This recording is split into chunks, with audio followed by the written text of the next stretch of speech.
Hey, welcome to this video. In this video, I'm going to be sharing my story with you. I'm going to be sharing how I started, what I do, how my journey has been, what you can learn from it, and what am I doing right now. So to keep this systemized, what I'm going to do is I'm going to break this down into 8 phases, okay? So phase 1, I'm going to start with my early childhood. So while I was growing up, I was very underconfident. I was a very shy kid. My parents, they moved from a very small town to the Indian capital, Delhi, to start a business, and because they had no funding from the family or wherever, my dad had to take a lot of loans so that he could build his business. Made some mistakes, did not know how to run a business and all of that. So we had a lot of loans on our head, and financially we were always struggling. So finances always used to be a problem for us. But no matter what, my parents always did the best that they could. Put in a lot of hard work, took a lot of risks to send us to the best of schools so that we get the best education. We stayed in the best places in Delhi, especially South Delhi, so that we could be surrounded by good people, have good friends and all of that. In fact, I was also put in good coaching institutes so that I could learn from my tuitions and coaching so that I could perform well in my studies in school. Like I just shared, money was always a problem for us. So I was not even allowed to go to birthday parties because doing that would mean paying money to buy gifts. And going to school used to be a nightmare because my fees was always delayed, due to which I was constantly poked, ridiculed. I was not allowed to give exams. I was always found in the accounts department calling my father or my mother and asking them, and I was asked to ask them when my fees is going to be paid. We were not given our report cards because our fees wasn't paid, so which technically meant that we were not even promoted to the next standards because of financial reasons. And even after all the hard work that my father used to do to pay the fees and get the report card, it used to be even worse because I was always a below average student.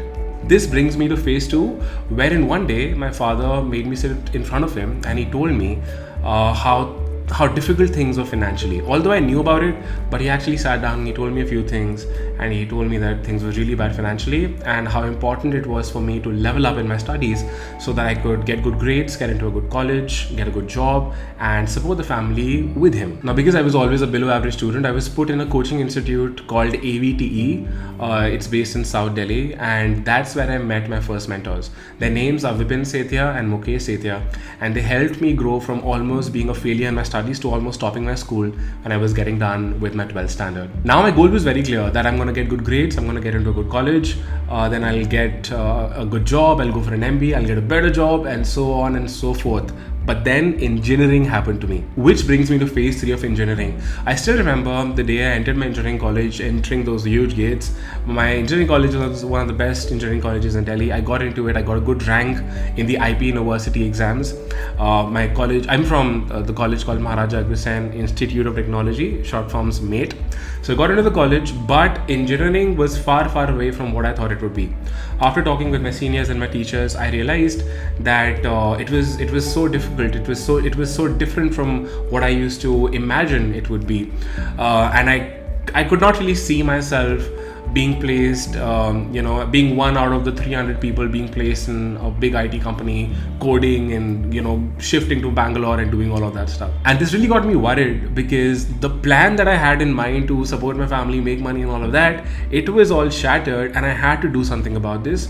And that's when something really cool happened. One of my college seniors called Bhavya, he entered our class to make an announcement. This brings me to phase 4. So on this particular day, our seniors, and one of their names was Bhavya, he comes in and he says that an internship program is being organized by a company and they're looking for college brand ambassadors, and we're taking interviews for it.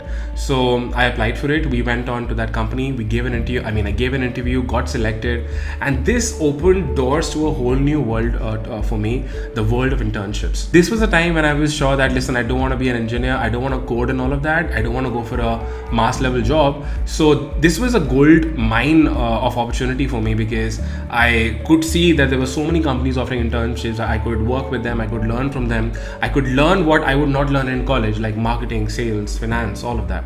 So I ended up interning with brands like Micromax, Channel V, Let's Intern, WeChat, Viber, Star Sports, Free Charge, and a ton other brands that don't even exist right now. But while I was working with them, I learned so much about marketing, sales, finance. It was I mean, it was invaluable. This brings me to phase 5, wherein I actually started making money. Now, after working with so many companies, I had learned a few things. I got some experience. I learned how college marketing ambassador programs worked. So what I used to do was I used to find companies that were offering internships, and I used to pitch them a college ambassador program, wherein I would say that, listen, I'm going to run a marketing program for you in different colleges, and I will be the one who's going to be managing interns. I'll hire interns for you. I'll do all the management. And I used to ask them for some money for myself as a stipend and some goodies, some rewards for the interns that I would hire and get stuff done for the company. So during this phase, I was leading teams of up to 300 people pan-India. I was sending thousands of downloads to the applications, app-based companies that we were working with, thousands of registrations to the fests or events that I was working with. And I also started making money on the side. I started giving home tuitions so that, because I could see that as an opportunity to make money. I was teaching children by going to their houses, home tuitions, 500 rupees per hour. And then I was also interning with these companies and making 5,000 from one internship, 10,000 from some other internship. So life was all cool. It was all set. I was in college. I was making close to 10 to 15,000 rupees a month, which was lovely. I used to buy, eat, and go out, and used to do pretty much whatever I want without asking my parents for money. This was also the time when I sold travel packages, and I also got into network marketing when I sold to over 50 plus people different network marketing solutions, and I was the fastest in the city to cross a network or a downline of 50 people. I think it was within 4 or 5 months, which was the fastest in my city. While I was doing all of this, it was getting very tiring physically. I wanted something that I could do from home or something that I could do online. And because I was already learning a lot about digital marketing from working with these companies, I started searching for ways to make money on the internet without physically going anywhere. And this was another turning point of my life. This brings me to phase 6, when I started looking for ways to make money on the internet. I found a lot of ways, but I finally decided to go with blogging. I started a blog called How to Rule Online and another one called Let's Learn to Earn Online. I started these blogs and I started sharing tips and tricks to make money on the internet. I tried that for 3 years. I tried different things like SEO, affiliate marketing and all of that, but I could not make a single penny. Now when I look back, I realized that the reason my blogs did not work was because I wasn't really adding any value. I was just finding things from the internet, putting them in my own words. So I wasn't really giving people a reason to visit my blog. Although I started getting traffic, I think I was getting close to 100 visitors a day and all of that, which was good, but did not get approved with Google AdSense, so wasn't able to make any advertising money. But anyway, I learned a lot in those 3 years. I was able to make my first dollar on the internet by publishing a book on Amazon Kindle. It's called Career Success Blueprint. It's still there on Amazon. When we launched this book, I made my first dollar from there. This book became a bestseller in that particular category, and that was my first dollar that I made on the internet, and I was on the top of the world. So whatever I had learned about writing and publishing and marketing a book on Amazon Kindle, we packaged it into a course and we started selling it to people by doing joint ventures with affiliates and people who already had an audience. And we started launching this course and these courses on platforms like Warrior Plus and JVZoo. Now, while my business partner was leading the Kindle side of the business, I started exploring ways to make money as a freelancer. So I got to know about Fiverr.com, a freelancing website, and to make money on Fiverr, I had to offer a service, and I did not really know what to offer. So that's when I found this category of animation videos, and I learned the skill of creating animation videos using a tool called Powtoon, and I started offering that as a service. We worked with a lot of clients, and we were able to scale our freelancing Fiverr business to 3 to 4 lakh rupees a month in sales.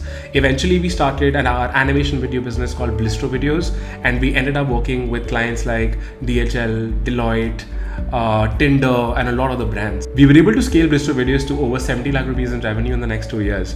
Now, at this point of time, I was like, I don't want to search for clients over and over again. I don't want to serve clients. I don't want to search for them. I don't want to do something where I have to meet deadlines and all of that, even when we were able to build a team and everything. So that's when I got to know about e-commerce. I got to know about e-commerce in 2016, and getting to know about e-commerce absolutely changed the game for me. And this brings me to phase 7, wherein I got to know about e-com and I found myself a mentor. He was based in Florida, and he used to charge close to 7 lakh rupees to coach one-on-one. I paid him 7 lakh rupees to learn how e-commerce works, how dropshipping works. He taught me the entire business, all step by step. Within a year of starting with e-commerce, we were able to cross more than 10 crore rupees in revenue for our e-commerce business. We were on the top of the world. This was a time wherein we mastered the art of selling printed t-shirts, mainly in the US, UK, Australia, Canada.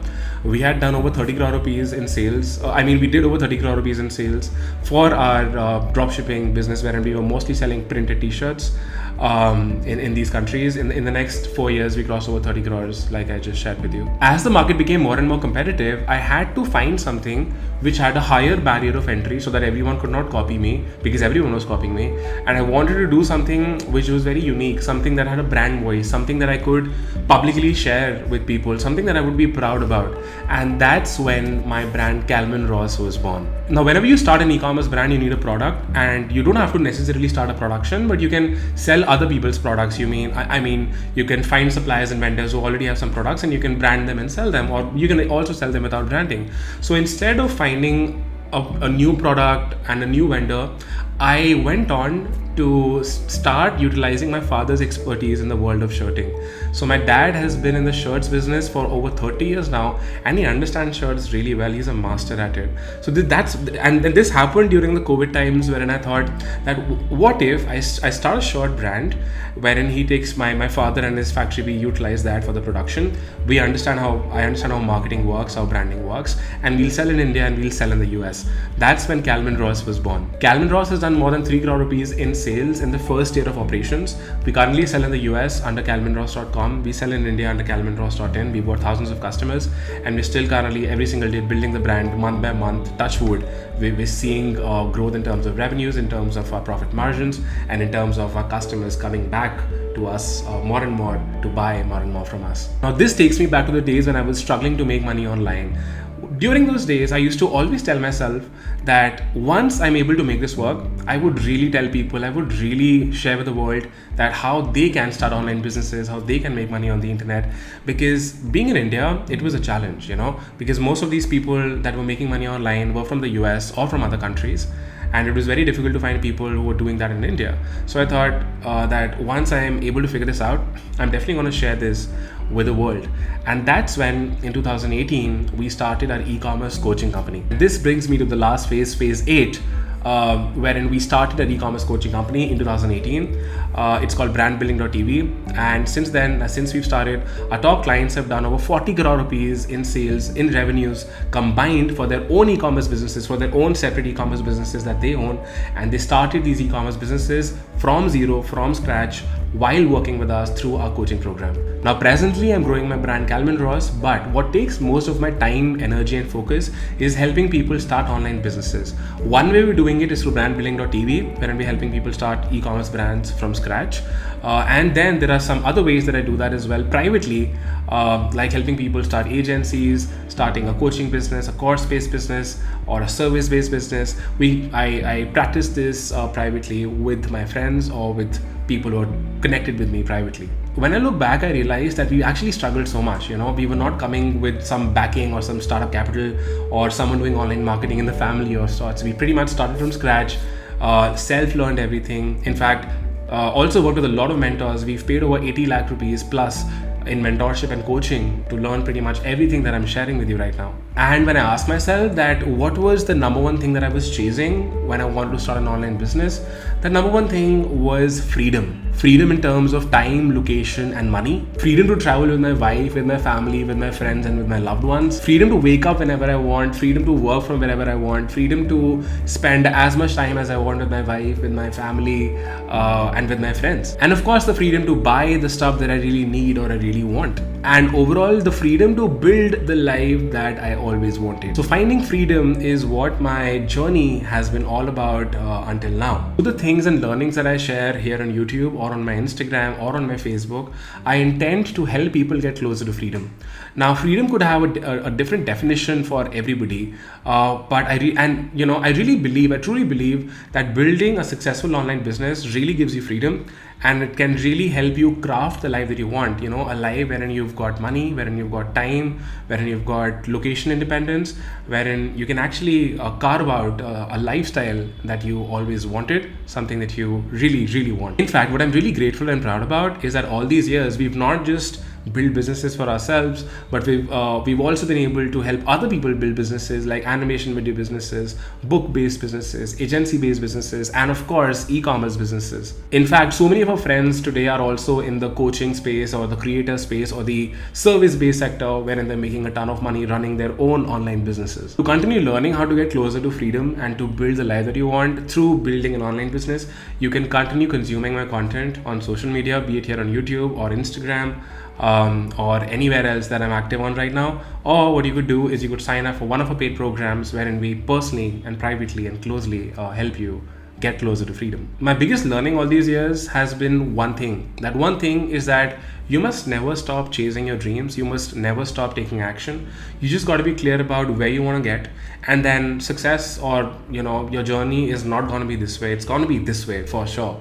So, but what really matters is going really strong and not giving up when things are not working out, because that's the time when you want to give your best. When things are great, everyone's happy, everything is going good. But when you actually are not at the best pace in your business, which happens with every entrepreneur, it happens with us as well all the time. But remember that even if you go down, you would be back up, and even this pattern will continue. And you want to ensure that you just don't stop taking action. If you made this far in the video, thank you for listening to my journey. I hope it was able to inspire you. If in case you've got any questions, you want to share a thought, just let me know in the comments, because I love reading your comments and personally getting back to you. So go ahead and leave a comment.